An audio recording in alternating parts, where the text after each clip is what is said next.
حضور بعض دوست یہ سوال کرتے ہیں کہ کسی کی بیوی بے نماز ہے، وہ اسے سمجھاتا ہے، کافی کوشش کرتا ہے، لیکن وہ بعض نہیں آتے۔ نماز باقاعدہ نہیں پڑھتی۔ وہ آدمی یہ پوچھتا ہے کہ کیا اس بنا پر بیوی سے علیحدگی اختیار کی جا سکتی ہے؟ ہو سکتی ہے مگر ضروری نہیں ہے، جی کیونکہ انبیاء نے بعض ایسی بیویوں کے ساتھ بھی گزارے کیے ہیں جن کی اخلاقی حالت قابل قبول نہیں تھی، اور خدا نے فیصلہ کر دیا کہ وہ تمہارے اہل نہیں ہیں۔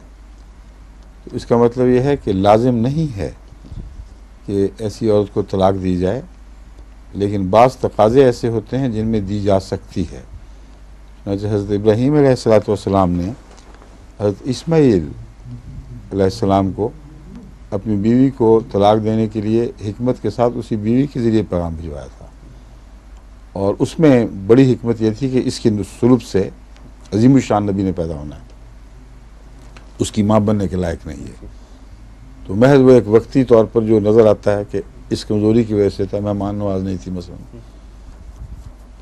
مجھے لگتا ہے کہ وہ صرف ایک ظاہری علامت وجہ پیدا ہوئی ہے۔ حضرت ابراہیم کو اپنی دعاؤں کے نتیجے میں پتہ تھا اور خوشخبری خدا دے چکا تھا، اس لیے ان کے حوالے سے، رسول اللہ صلی اللہ علیہ وسلم کے حوالے سے آپ کا یہ فیصلہ بہت ہی اعلیٰ اور انسب والا فیصلہ تھا۔ لیکن کوئی اس کو مثال بنا کر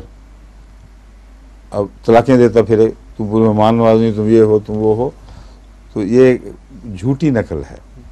فطرت کے مطابق فعل نہیں ہے، کیونکہ ابراہیم کا اور اسماعیل کا مقام بھی تو ایک مقام تھا۔ روزمرہ ہر شخص کا مقام